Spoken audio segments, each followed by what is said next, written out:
అభిమానులు అందరికీ ఉండొచ్చు సార్, కానీ ఇలాంటి వ్యక్తికి ఒక రాజకీయ పరంగా కావచ్చు, కులం పరంగా కావచ్చు, మతం పరంగా కావచ్చు, ఇవన్నీ కూడా పక్కన పెట్టి ఇలాంటి వ్యక్తికి అభిమానిగా ఉన్నందుకు గర్వపడే వ్యక్తులు మేము అందరం సార్. ఎందుకంటే మీరు అభిమానం సైతం సార్ మీరు చేస్తూ అంటే మీరు చిన్న వయసు నుంచి కూడా ఒక కష్టపడి ఒక శిఖరాగ్ర స్థానానికి వచ్చి కూడా ఎంత ఎదిగినా కానీ ఇలా ఒదిగి ఉండాలని చెప్పి మా అందరికీ కూడా ఒక మెసేజ్ని పాస్ చేస్తూ, అలాగే మీ అభిమానుల్ని ఇప్పుడు చూడండి, ఒక నేత్రదానం కావచ్చు, రక్తదానం కావచ్చు, లాస్ట్కు ప్రాణవాయువుని కూడా ఆ దానం చేస్తే మీరు దానం చేస్తూ మమ్మల్ని అందరినీ కూడా ఆ దానం చేసే స్థితికి మీరు తెచ్చారు సార్. నేను నిజంగా మేము మీ అభిమానులుగా ఉండటం చాలా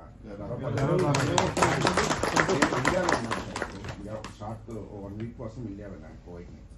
మనకు మన బ్లడ్ బ్యాంక్ నుంచి స్వామినాయుడు సార్ ఫోన్ చేశారు, ఈ విధంగా వస్తున్నారు. ఇమ్మీడియట్గా అప్పటికప్పుడు బెంగళూరుకి వచ్చి ఫ్లైట్ తీసుకొని వచ్చేసాను. అంటే మీరు ఇక్కడికి వస్తున్నారంటే మిమ్మల్ని చూడని బతికేనా?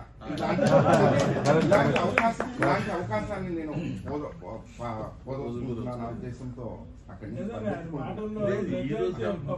జరుగుతుంది. ఎందుకంటే మనం చేసే కార్యక్రమాలు మనల్ని నడిపించే ఒక బాండింగ్ బంధం. అది ఈ బంధంలో మనల్ని ఒకరొకరు వదులుకోలేము, బట్ ఒకరు చూసుకునే అవకాశం ఎప్పుడు కానీ రాకపోవచ్చు, ఇలా మాట్లాడుకునే అవకాశం లేకపోవచ్చు. కానీ మీరు ఏం చేస్తున్నారో నాకు తెలుస్తూనే ఉంటుంది, బ్యాక్ ఆఫ్ మై మైండ్ ఉంటూనే ఉంటుంది. అలాగే నేను ఏం చేస్తానో మీరందరూ గమనిస్తూనే ఉంటారు.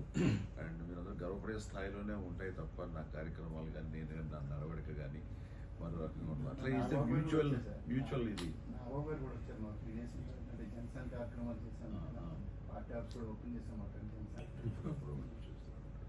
అంటే ఎన్నో రాజకీయ పార్టీలను చూశాను సార్, కానీ అన్ని సామాజిక వర్గాలు అందరూ బాగుండాలని చెప్పి ఒక నిబద్ధతతో, అంటే రాజకీయ పార్టీ పెట్టినప్పుడు ఒక రకంగా ఉండొచ్చు, కొద్ది రోజుల తర్వాత ప్లేట్లు ఫిరాయించే వాళ్ళని చూసాం, కానీ ఒక నిబద్ధతగా పార్టీని అలాగే తను నమ్ముకున్న వాళ్ళ కోసము ఏదైతే క్రియాశీలక సభ్యత్వం ఇలాంటివన్నీ చేస్తూ మమ్మల్ని అందరినీ ముందుకు తీసుకుపోతున్నాడంటే ఒక పెద్దన్న పాత్ర. మమ్మల్ని అందరినీ కూడా నా కుటుంబము వీళ్ళు బాగుంటేనే కదా అని ఫస్ట్ సేఫ్టీ చూస్తున్నారు సార్ మా అందరికీ కూడా.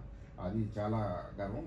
నెక్స్ట్ ఎప్పుడు కూడా కానీ ఒక విలువ తెలియాలంటే చీకటిని అనుభవించాలి. ప్రజలందరూ కూడా ఆ చీకటిని అనుభవిస్తున్నారు, ఇప్పుడు వెలుగు కావాలంటున్నారు. అలాగే కొంత నమ్మడానికి కూడా కొంచెం టైం పట్టింది సార్. ఎంతమంది దగ్గర అనిపించుకున్నాడు, ఎంతమంది అన్నారు, అన్నీ కూడా ఎక్కడే కానీ ఆయన తన ఏదైతే లక్ష్యాన్ని అనుకున్నాడో ఎక్కడ సడలనివ్వలేదు.